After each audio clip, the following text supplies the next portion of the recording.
ರಾಮಾಯಣ. ಅಯೋಧ್ಯೆಗೆ ಸೀತಾಮಾತೆ ಕೊಟ್ಟ ಶಾಪವೇನು? ಪೌರಾಣಿಕ ಹಿನ್ನೆಲೆ ಇರುವ ಅಯೋಧ್ಯೆ ಶ್ರೀರಾಮನ ಜನ್ಮಭೂಮಿ. ಇದರ ಹೊರತಾಗಿಯೂ ಅಯೋಧ್ಯೆ ಹಳೆಯ ಗುರುತನ್ನು ಇಂದಿಗೂ ಮತ್ತೆ ಮರುಕಳಿಸಲು ಸಾಧ್ಯವಾಗ್ತಿಲ್ಲ. ಅದೆಷ್ಟೇ ಪ್ರಯತ್ನಿಸಿದರೂ ಮತ್ತೆ ರಾಮರಾಜ್ಯದ ಸ್ಥಾಪನೆ ಮಾಡುವುದಕ್ಕೂ ಸಾಧ್ಯವಾಗಿಲ್ಲ. ಸೀತಾಮಾತೆ ಅಯೋಧ್ಯೆ ಮತ್ತು ಅಲ್ಲಿನ ಜನರಿಗೆ ನೀಡಿದ ಶಾಪದ ಬಗ್ಗೆ ಈ ವಿಡಿಯೋದಲ್ಲಿ ತಿಳಿಯೋಣ. ಹೌದು, ಸೀತಾಮಾತೆ ಅಯೋಧ್ಯೆಗೆ ಶಾಪ ನೀಡಿದ್ದಳು. ಸೀತಾಮಾತೆಯ ಈ ಶಾಪದಿಂದ ಅಯೋಧ್ಯೆ ನಗರ ಎಂದಿಗೂ ಪ್ರಗತಿ ಹೊಂದೋದಕ್ಕೆ ಸಾಧ್ಯವಾಗಲಿಲ್ಲ ಎನ್ನುವ ನಂಬಿಕೆ ಇದೆ. ನಗರವು ಯಾವಾಗಲೂ ಒಂದಲ್ಲ ಒಂದು ಕೊರತೆಯನ್ನು ಅನುಭವಿಸುತ್ತೆ. ಹಾಗಿದ್ರೆ ಭಗವಾನ್ ರಾಮನು ರಾವಣನನ್ನು ಸೋಲಿಸಿ ತನ್ನ ಪತ್ನಿ ಸೀತೆಯೊಂದಿಗೆ ಅಯೋಧ್ಯೆಗೆ ಹಿಂದಿರುಗಿದಾಗ ಏನಾಯಿತು ಮತ್ತು ಸೀತಾಮಾತೆ ಅಯೋಧ್ಯೆಯನ್ನು ಏಕೆ ಶಪಿಸಿದಳು ಎನ್ನುವ ಬಗ್ಗೆ ಕುತೂಹಲಕಾರಿಯಾಗಿರುವ ಕಥೆಯನ್ನು ತಿಳಿಯೋಣ. ತ್ರೇತಾಯುಗದ ಅಂತ್ಯದ ನಂತರ ಅಯೋಧ್ಯೆಯು ನಿರ್ನಾಮವಾಗಲು ಪ್ರಾರಂಭಿಸಿತು. ಅಯೋಧ್ಯೆಯಲ್ಲಿ ಒಂದು ವಿಚಿತ್ರವಾದ ನಿರ್ಜನತೆ, ಮೌನ ಆವರಿಸಿತ್ತು. ಎಲ್ಲೆಲ್ಲಿಂದಲೋ ದಾಳಿಗಳು ನಡೆದವು. ಅಯೋಧ್ಯೆಯಲ್ಲಿದ್ದ ದೇಗುಲಗಳು ಧ್ವಂಸವಾದವು.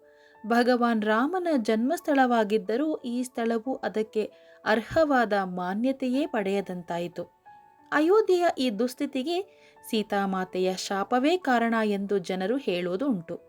ವೇದಗಳು ಮತ್ತು ಪುರಾಣಗಳಲ್ಲಿ ತಿಳಿಸಿದಂತೆ ರಾವಣನ ಸಂಹಾರವಾದ ಬಳಿಕ ವನವಾಸವನ್ನು ಕೊನೆಗೊಳಿಸಿ ಶ್ರೀರಾಮನು ಸೀತಾಳೊಂದಿಗೆ ಅಯೋಧ್ಯೆಗೆ ಮರಳಿದ ಸಮಯವದು.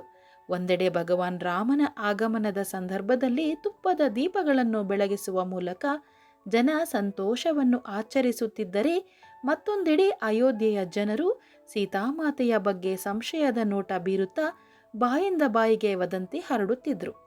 ಸೀತೆ ಇಷ್ಟು ದಿನ ಅದ್ಯಾವುದೋ ಬೇರೆ ರಾಜ್ಯದ ಜೀವಿಯಾದ ರಾವಣನೊಂದಿಗೆ ವಾಸಿಸುತ್ತಿದ್ದಳು. ಆಕೆ ಈಗ ಪರಿಶುದ್ಧೆಯೋ ಅಲ್ಲವೇ ಎನ್ನುವ ಬಗ್ಗೆ ತಮ್ಮೊಳಗೆ ಮಾತನಾಡಿಕೊಳ್ಳುತ್ತಿದ್ದರು. ಅಯೋಧ್ಯೆಯ ಜನರು ಸೀತಾಮಾತೆಯ ಪರಿಶುದ್ಧತೆಯನ್ನು ಅನುಮಾನಿಸುತ್ತಿದ್ದರು.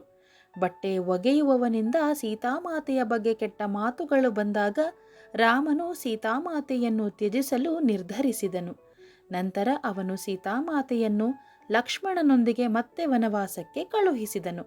ಅಯೋಧ್ಯೆಯ ಜನರ ಈ ಕೃತ್ಯದ ಬಗ್ಗೆ ಸೀತಾಮಾತೆಗೆ ತಿಳಿದಾಗ ಅವಳು ಕೋಪದಿಂದ ತತ್ತರಿಸಿದಳು. ತನ್ನ ಗಂಡನಿಂದ ದೂರವಾಗಿ ಮತ್ತೆ ವನವಾಸದಲ್ಲಿ ಸಂತೋಷವಾಗಿರಲು ಸಾಧ್ಯವಾಗುವುದೇ ಇಲ್ಲ. ನಾನು ಹೇಗೆ ದುಃಖದಿಂದಿರುವೆನೋ ಹಾಗೆಯೇ ಅಯೋಧ್ಯೆಯ ಜನರು ಸಹ ಯಾವಾಗಲೂ ದುಃಖಿತರಾಗಿರಲಿ ಎಂದು ಸೀತೆ ಶಾಪ ಕೊಟ್ಟಳಂತೆ. ಜೊತೆಗೆ ಅಯೋಧ್ಯೆ ನಿರ್ಜನವಾಗಿರಲಿ, ಅಲ್ಲಿನ ಜನರು ಬಡವರಾಗಿರಲಿ ಎಂದರಂತೆ. ಸರ್ವಂ ಶ್ರೀಕೃಷ್ಣಾರ್ಪಣಮಸ್ತು.